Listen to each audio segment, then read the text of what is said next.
Hello and welcome to another Tech Campus Coffee Live webinar.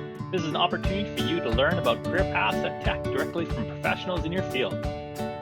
We'll be speaking to technical representatives from a variety of fields at Tech, and they'll share why they enjoy what they do. Participants also have a chance to directly ask speakers and recruiters questions and get a good understanding of why Tech is a great place to work, as well as where your strengths, talents, and learning opportunities lie. Okay, so we're happy to be moving on to introducing our guest speakers for today. So today we have Tiffany Cobb on the line, and she's a water resources and engineer in training at Highland Valley Copper.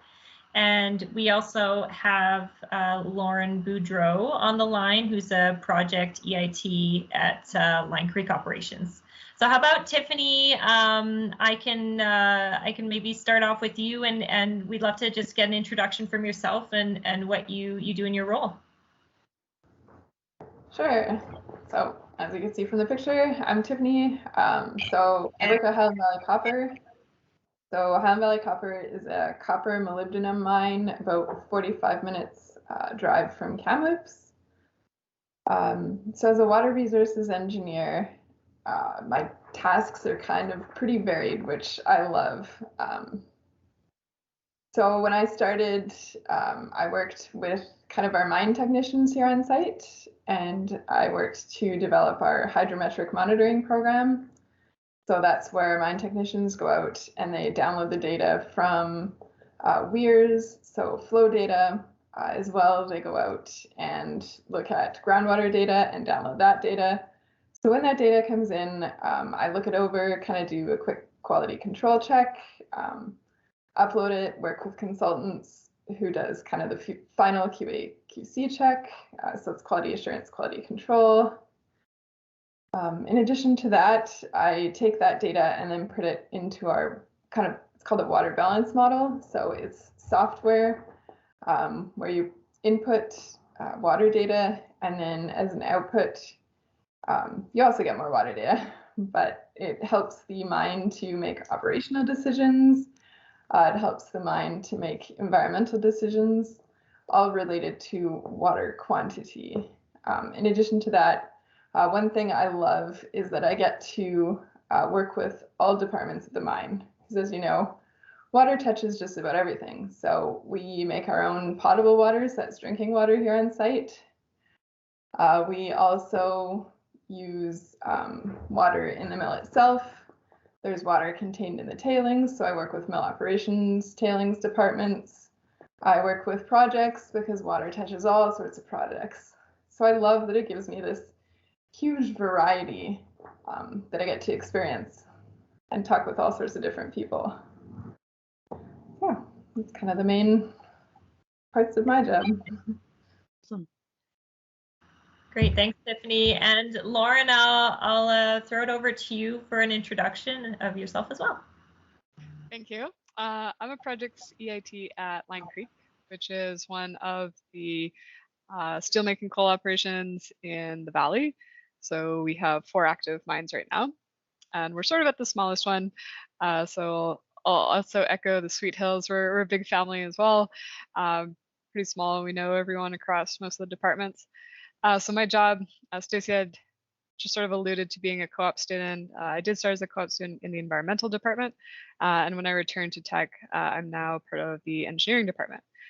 So engineering, I like it there a little bit better. I enjoy the fact that we get to be a bit more proactive with some of our initiatives. So my job right now, I have a pipeline project for myself. So we're working on moving some water to one of our treatment facilities. Get to work with everyone from the consultants to our operations and managing a bit of that project. So get to do that. Other portions would be more on the monitoring side. So we get to look at what's happening with some of our data and some of our pits. I get to analyze that, and similar to what Tiffany said, make operations decisions based on the data that we're seeing. Also do a lot of reporting and work with regulators as well. It's a large portion of our jobs is communicating with regulators. And I guess also a small portion of my work, since I'm in projects is actually working on our mining project. So because we have a lot of overlap, I get to work with some of the other mining engineers and do designs on that end and try to integrate water wherever I can. So that's me. Awesome, that's great. Okay, I just want to remind everybody, I've got a whole bank of questions that I'm obviously keen to find out about, and I'll keep asking, but I'd love to hear from you guys who have joined the call today, and make sure that we're answering the questions that you guys are interested in knowing. So feel free to, like I say, raise your hand, the feature up at the top there, or type your question in the chat, and I'm happy to address those as we're chatting. So thanks, that's great intros. I think we're already learning a lot about these two operations and kind of how you guys fit into the big picture.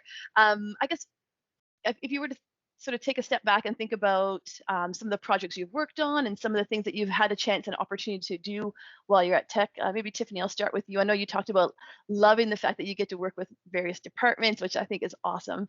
Can you talk to us a little bit about, like, is there a project in particular that was really exciting for you, or something that really was sort of your piece de resistance since you've been at Teck, and something that you really enjoyed? Sure. So as I mentioned, a big part of my job is working on the hydrometric program. So right now, it's a very manual process. So once a month, I send out mine technicians to go and download the data. You'd mentioned earlier in the presentation about Race 21, which is our technology initiatives. So one thing that I'm finding is really cool is I'm getting to work on this Race 21 initiative, where we're looking at turning that manual data downloading into real-time data transmission. So I've been working with kind of like automation engineers, as well as our corporate folks and people on site, to come up with like a feasibility design. And now we're in the implementation, the first stages of implementation. So it's really exciting because in a couple months a couple of weeks, they'll be coming on site to install the first few real-time data transmission back to site. So that's a really exciting thing to be part of. That's awesome. That is exciting. I know it's always exciting for me to see how race has impacted operations and little things that are happening as a result of technology projects that are happening. So no pressure on you, Lauren, but after that, is there anything that you're particularly excited about, or a project that was sort of near and dear to your heart so far that you've had a chance to work on? So I've been working on this pipeline project for about a year, and it's interesting to see, like, this involves race as well, but just how it's developing and how it's changing. So you can set out with your one project thinking, here are your goals, here are what we think the outcomes are going to be, and as new technology infiltrates into your project, it changes your scope a little bit, which can be at one hand, it can be daunting, but on the other side, like, wow, this is actually so cool that we get to do these things. So don't want to repeat what Tiffany mentioned, but we're actually doing something quite similar, where we're testing equipment right now. We're doing a trial to do real-time monitoring as well. So this is actually going to be, we want to be sending water straight through and just making our decisions based on how the equipment is reading our water. So we have a lot of applicable or applications for that and a few other places. So yeah, it was sort of a surprise for the project, and a happy surprise at that. Yeah, that seems to be a trend. Like, since we've been doing these campus coffees and really talking about how technology has impacted the business, and it seems to be a common theme where people say, we've made decisions in the past based on historical data and things we've done, but the amount of data we're able to digest now with just some of these technologies being implemented has really impacted, and decisions that we didn't think were necessarily, like, we probably wouldn't have went that direction, but now the data is telling us, okay, like, this is what's happening and here's how we can deal with it. And that's pretty cool to be able to digest that amount of information, because we do, I mean, in all areas, we have so much data coming to us that in an old school fashion, it would be impossible to be able to really make sense of it as an individual. But if you're able to run some programming and understand the data a little bit deeper, wow, it's made a huge impact. That's awesome. Great. Okay. And I guess in terms of, thinking about someone joining the team, and you both talked about technology projects, and maybe going into environmental engineering, maybe like talking about programming and all those things, maybe wasn't on the forefront of your learning, maybe in university. As a new employee coming into the team, the environmental team or the projects team, I guess what kind of skill sets should people be thinking about learning, or is there anything in particular that you would recommend as like programs they should understand, or even just knowledge that they should come to the team knowing? Maybe I'll throw it to you first, Lauren, and then we'll circle back to Tiffany. I think one thing that's important to note is Teck provides really outstanding training in a lot of that software that will be required to work with. So anything that has been brand new that you might not sit down and think about, oh, I should start learning this program, a very like a very niche program, something like GoalSim, for instance. Like I had never heard what that was, but if there are any type of courses like hydrology courses that have any type of software with like water balance models, definitely would recommend that. And we use Excel all the time for sure. We have moved a bit more to using Power BI, which is essentially Excel on steroids, maybe. But if you have any experience or opportunity to work with Power BI as well, that would be recommended. Awesome. That's great. Yeah, I was going to ask you when you said Excel, I'm like, how about Power BI? It was going through my head because that also seems to be a new thing that people seem to be using. It and exactly how I explain it, like it's Excel on steroids. How about for you, Tiffany? Any sort of words of wisdom and advice for anybody looking to join Teck in terms of skill sets they should be bringing to the table? Kind of just gonna repeat what Lauren said. Like the more specific stuff is more limited to on-the-job training because every model is going to be different in every site. But Excel, Word, PowerPoint, that whole Microsoft suite is definitely would be a huge, strong skill set. I use it pretty much every day.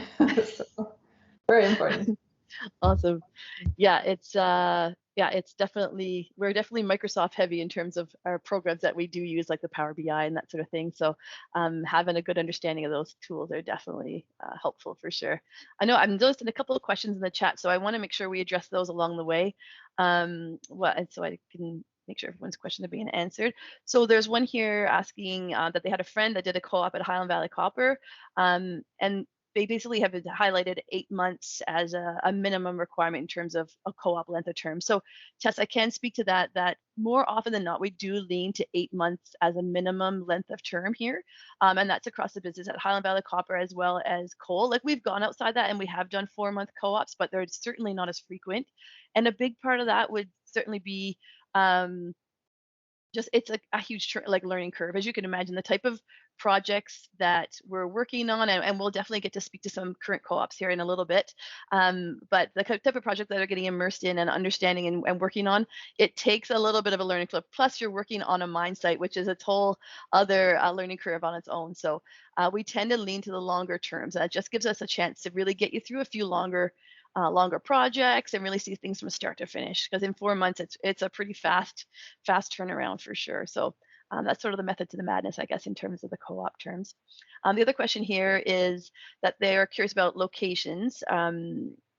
Basically, yes, most of the co-op positions that we do have are limited to BC at this point, and that's where the bulk of our operations are in Canada anyway. We have some sales offices in Toronto and a couple other areas, and we have an office in Calgary, Alberta as well. But the bulk of the opportunities are going to be at our operations, and those are going to be in BC, just to give everybody an idea about that. Well, speaking of co-ops, I guess I'm keen to find out. So Lauren, obviously you started as a co-op. Can you talk to us, and you probably have some co-ops on your team or have worked with some co-ops. So can you talk to us a little bit about any experience, I guess? What is a co-op generally doing on site? What kind of things did you get to work on? The co-op gets a lot of opportunities, a lot of responsibility, which I thought was really awesome. Like almost surprised me. Like, oh, you're gonna trust me to do these things, and that's really reassuring, and it's really encouraging, and it gives value and purpose to what you're doing. There's definitely supervisor support. There's large teams. behind you. So you're never too far off on your own, but it's really incredible the support that you get as a co-op student. So some of the items I was doing, managing a soil treatment facility. So on a cycle basis, you get to, we bring hydrocarbon or soil that's spoiled or has a spill, hydrocarbon spill on it. We bring that in, we go through a treatment process with it. And so that was one of my larger projects as a co-op student. So there was an element of managing contractors. There was an element of understanding all the materials that we were going to get to complete sort of that small science experiment and reducing hydrocarbon spills. And so a lot of that was discovering new technologies, new ways that things worked, and then having the responsibility to manage it on your own. So a lot of responsibility and yeah, just great opportunity. Thought it was awesome. Awesome, that's great. And how about for you, Tiffany? Do you have any students that are working your team or new graduates? I guess maybe talk to us a little bit about what sort of experience they're getting as a co-op student with Highland Valley Copper. Sure, yeah, we do have a co-op student that just started mid-August that works with the Water Resources team. So right now we've got him kind of working on a variety of different projects. There's more of that Excel spreadsheet work that we mentioned, but the more fun tasks, we've got him working with us on a Weir Relocation project. So Weir is kind of a big box that sits in front of a creek, usually with a V-notch in it. So that's used to calculate flow running through it. So one of them got damaged during a large freshet, so that's the spring runoff. So right now he's kind of taking the lead. So he's contacting all the different departments to line up trades work, to make sure it's in the right spot. He'll be out there kind of supervising the work. Yeah, so it's a big project that he got given, which he's super excited about. And in addition, I've got him working on a couple of other longer term projects. That's awesome. That's great. So lots of field work and getting out to see what's happening at the site, which sounds like a bit of a theme, which I certainly usually say with students too, like they want to get in the field, they want to see what's happening out there. So it makes it super fun. I noticed that there's a bunch of recruitment type questions that are popping up in the chat. Maybe what I'll do, if everyone's okay with that, I might circle back to those towards the end, and it'll just make sense just because I'll probably end up doing the talking, and I want to make sure you guys get to hear from the experts about the day-to-day and that sort of thing. But I'll definitely come back to the recruitment type questions to give you some more insights about those. But without further ado, I kind of want to introduce Hannah Morris. So Hannah is a current co-op of ours at our Elkview operations, and you know, someone's asked her what makes a good co-op, and I can certainly say Hannah's done a great job for us so far. So Hannah, maybe you want to talk a little bit about what it's like for you as a co-op. What kind of things are you doing at Teck? And we keep bringing you back. This is what your second kick at the can here, right? Yeah, I'm gonna echo Lauren a little bit here. I worked on the currently working on the land farm and soil treatment facility remediation. So we had an old facility and we just opened a new one. So we were remediating one of our land farms. So that was kind of one of my projects this summer, and making sure that and the testing is actually happening next week, which is pretty fun. Another project that we've been working on is, because the mines are pretty old, there's all these old coke ovens down near the highway, and we get to clean them out. So that's pretty cool. So there's a bunch of salamanders living in there, and we got to pull those out and relocate them. And yeah, I've dealt with a couple of human health data collections throughout the entire valley, so I'm not really always limited to just Elkview. Sometimes I help out with the regional air quality lead too. Yeah, so I really like my co-op here, and it's a great opportunity, and put in some time and great time management skills, and you get to meet some awesome people. And like you say, is a lot of responsibility, and it's pretty neat.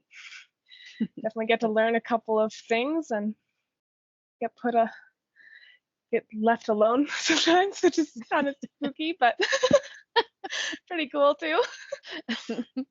Yeah. It's funny you should say that, Hannah, because I think the most common feedback we get from students is, I can't believe how much responsibility I was given as a co-op with Teck. And they say like the It's learning awesome. curve, it just goes like through the roof, because they're able to start managing some projects on their own, or they're like the kind of the expert in terms of the go-to for certain projects that they've just been so vested in as a co-op. So it makes it really Mhm. cool to be able to really, for you to take on that responsibility and be able to really feel like a member of the team. And that's what the overall goal is for us for co-op, is really making sure people feel like they're a part of the team, and they're adding some valuable information and projects towards the team. So yeah, that's great to hear. Awesome. um, okay, sorry, I just want to be mindful of the questions. I know we're going to be running tight on time if we want to get to this trivia, so I want to make sure, again, I'll go through the recruitment stuff, so bear with me if everyone can be patient on that. And so someone has asked, though, and I will touch on this because I think this is an important conversation to have. And obviously, I've sort of, I talk a little bit about like how Lauren, say, for example, started as a co-op and worked her way into a full-time position, but that is not the only way in. So you don't have to be a co-op to get a job with Teck. Obviously, my thing is I do a lot of the student hiring, so I talk about that a lot. But certainly, I mean, if you check on the website right now, we have a ton of opportunities, and there's no way we could fill them with just our talent pool from co-ops. So at the end of the day, we're looking for the most qualified person for the job.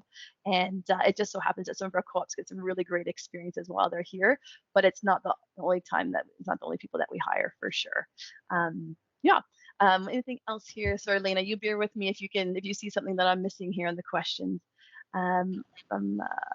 Yeah, I've just been trying to, some of the general ones I've been trying to just respond to in the chat as well. Sure. But that's more just, where do I apply? I put the job posting link in there and things like that. But okay.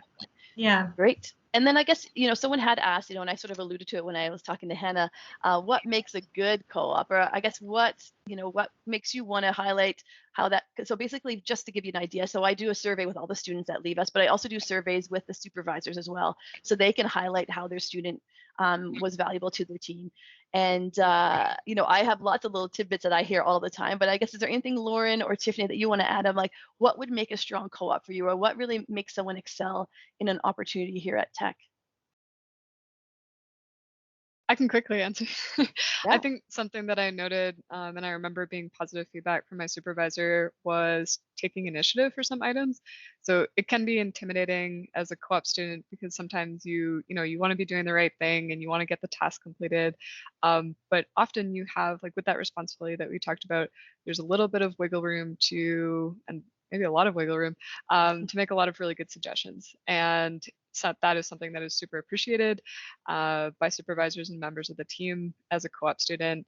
All of these things are usually brand new to you if you haven't, worked in mining before, and having fresh eyes, that's something that is across all of our projects, all of our teams, having fresh eyes on things, whether it's safety, whether it's operations, any other things related to production. So any types of initiatives and new ideas, something that is a bonus.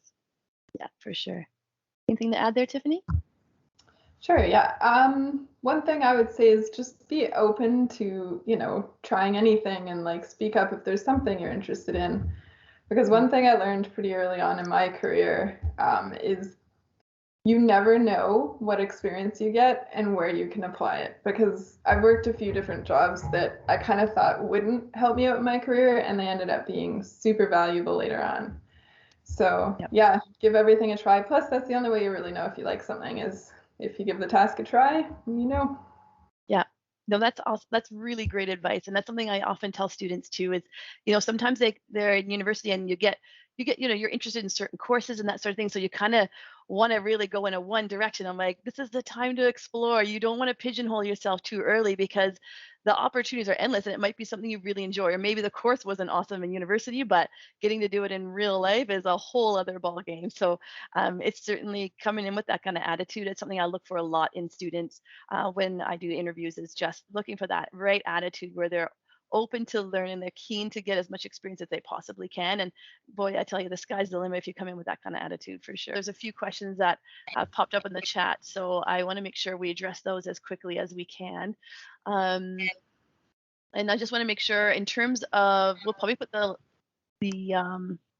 last slide up to Becca, and maybe if you guys could help me with the questions, just make sure I'm covering them all.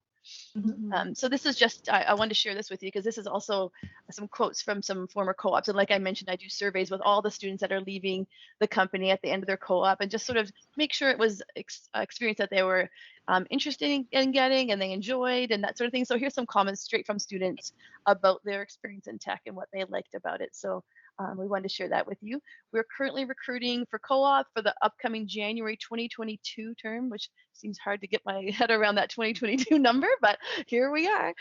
So we already have our postings up on the Teck website, and then you might have seen them at some of your universities as well. But that being said, we're happy if you just apply straight through teck.com/careers, and you'll see all the co-op opportunities in the various areas. And obviously there's one there for environment. We have about 6 or 7 environmental positions for coal in particular that's coming for the upcoming term. And every 4 months we do another recruitment drive, and we hire students every 4 months. So like I mentioned, this past year it was over 230 students. So it's quite a huge program. It keeps us very busy. But it is, like you say, a great way to get your foot in the door to really understand what it means to work at a mine site, and the impact that you can make as a student and even as an employee in our environmental department is really always something that I can't highlight enough. And I know everyone sort of spoke to it today, but you can really help guide the company on making the best decisions on how we're operating our business moving forward, which I think that's really cool to be able to have a job that actually offers you that ability to make that sort of impact.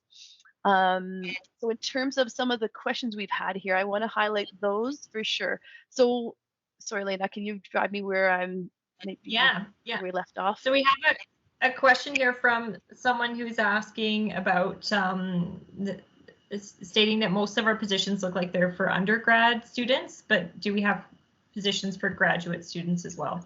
We sure do. Yep. So the biggest thing is that we try and ensure that people obviously returning back to school to be able to qualify for a co-op, but you could be in a master's program if it's something that you're interested in doing and you want to get that field experience. You could be in a master's program, you could be in an undergrad program, so no problem there. Some of the universities might have some criteria around how they, like, where they post their positions, but again, you could go right to the Teck website and see those opportunities and apply there, and then a recruiter potentially will reach out, and if you're shortlisted, and have a chat about where you sit in terms of your program. And I guess just in terms of that too, we do have maybe a more specific question, but I'm going to just make it a bit more broad for everyone. If you are someone on the line who has applied for a position currently, can you talk to where you're at in the recruitment process right now, Stacey, just for anyone who may have applied, who might be waiting for potentially a call, or just so they have an understanding of where we're sitting with the process at the moment? For sure, yeah. So we've just got secured all of our approvals for the upcoming January term.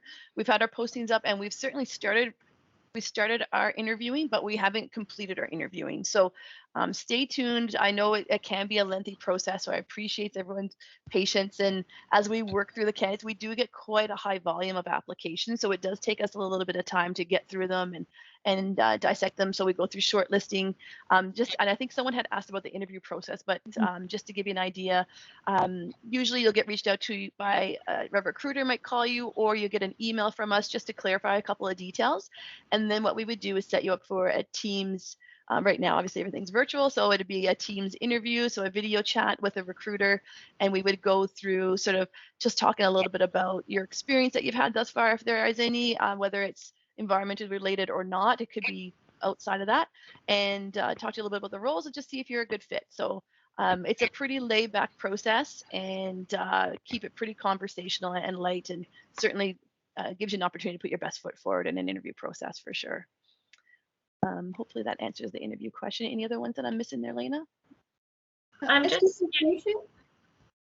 Oh, sorry. Can I please ask a question? My name is Svetlana. I'm at BCIT at Environmental Engineering Bachelor's Program, first year. But as I know, my program does not have a co-op program. So is it still available to apply for some student job or something like that? Thank you. For sure. Yeah, thanks for the question. So, and I know there's another hand up too, actually. So maybe we'll go to that next, Lena, too. But just to quickly answer your question, Svetlana, yes, we do hire outside of co-op programs. We certainly can hire students outside it. So apply through Teck. The biggest thing and the challenge I find with people who are in the traditional academic schedule is that it's making sure you have approval to take time off, because they do generally go for 8 months.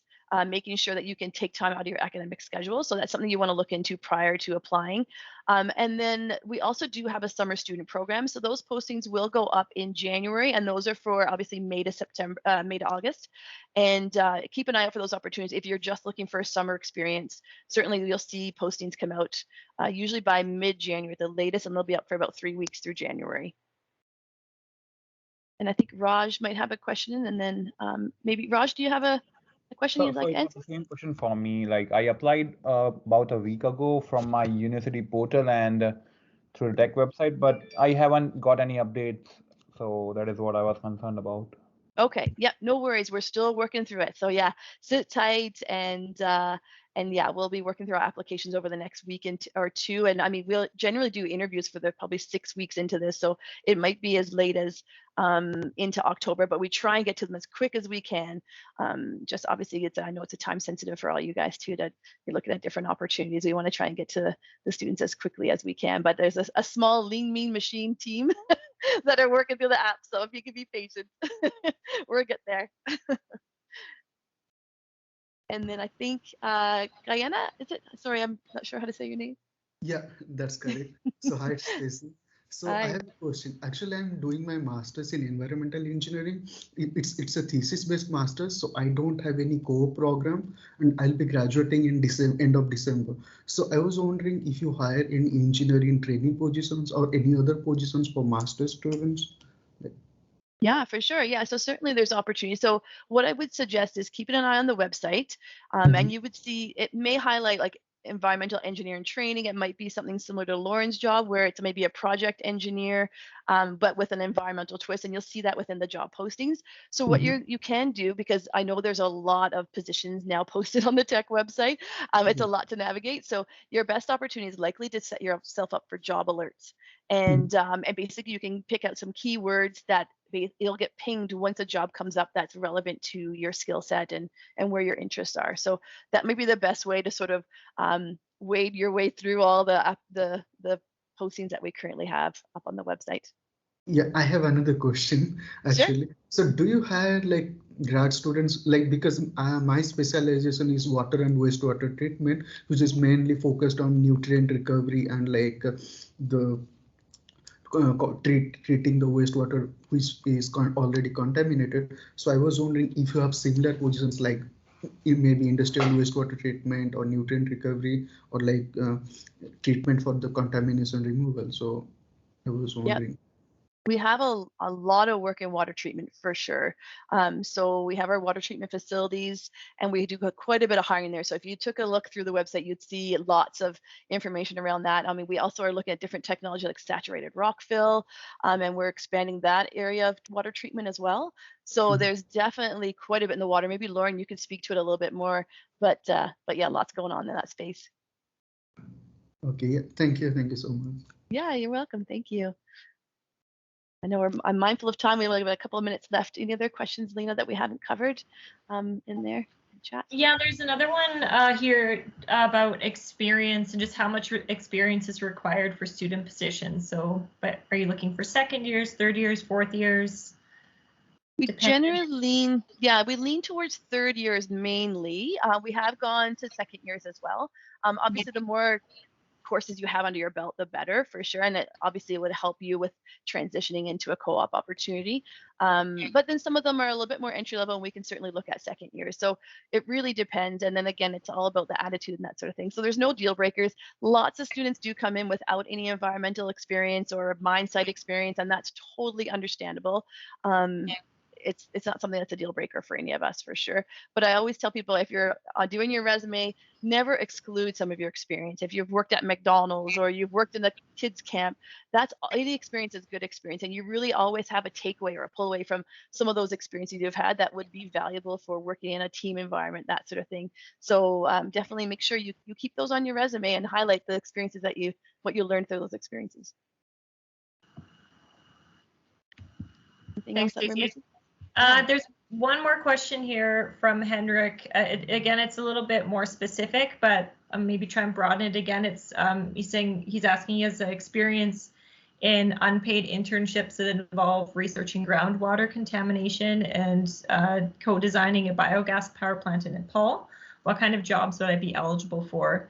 I think generally just, Stacey, maybe you can talk to this more too, but obviously, Henrik, thanks for the question. I think when we're looking at very specific skill sets, it's definitely easier for us to assess, obviously, a full resume, and we also do recommend you having a look at our job postings. We do, as Stacey mentioned, we do have a lot of postings within the environmental space right now, especially within our water projects group, just a lot of activity happening there. So I'd recommend, again, going to our site. We have a feature page on environment and sustainability on our website, on our job site. And that will list all the current opportunities, and you can see kind of what kind of skill sets we're looking for, from a more not entry level, but like more graduate, newer positions, all the way, to more senior level positions. I don't know if you have any other comments for that one, Stacey. Well, that's great. That sounds awesome. I would say the exact same thing. And like you say, even if it's unpaid summer internship, certainly that's great experience, and highlighting that and really looking for something where you can build on that experience is definitely useful for sure. Great. Any other questions that I'm missing here? Sorry, No, I think that's everything. The questions have been wonderful, so thank you everyone for your engagement. We're just trying to make sure we're not missing anything here. I think lastly, just Ali has one more question about how to stay in contact for questions in the future. Sure. Yeah, we have. So if you want to, probably the easiest for everybody is the email that got sent to you to register for this. It's a talent acquisition one. I forget what it is off the top of my head, but they forward me any questions that might come up after the call. And if I don't know the answer, I'll reach out to Tiffany and Lauren and ask them answers if you guys have some burning questions that we hadn't had a chance to address today. So yeah, feel free to reply to that, and they'll make sure they get all those questions to me for sure. And then other than that, yeah, I think that's, I'm just making sure I don't have anything else there that we're missing. Oh yeah, and then also, Becca, if you want to put in, there's a feedback form. And so basically we've been trying out these campus coffees as a company to try a way to reach out to students in mass, and obviously make it discipline specific. So we are constantly looking for feedback in terms of if this is what the content that you want. Is there any content that you'd like to hear about, so that we can sort of adjust our campus coffees and our reach out to students wherever we can. So there's a form in the chat there if you guys want to. It takes like a couple of minutes, just a quick feedback for us. We appreciate that, and then likely the team will spam you with that as well later, just to make sure we get the feedback. But again, we really appreciate everyone joining. I apologize for going a few minutes over. I tried to keep it within the time, but we certainly appreciate everyone joining and asking the great questions, and hopefully we'll see your resumes coming through, whether it's for EIT roles or for some of our co-op roles. Okay, thanks everyone. We'll say bye. Take care. Thanks everyone.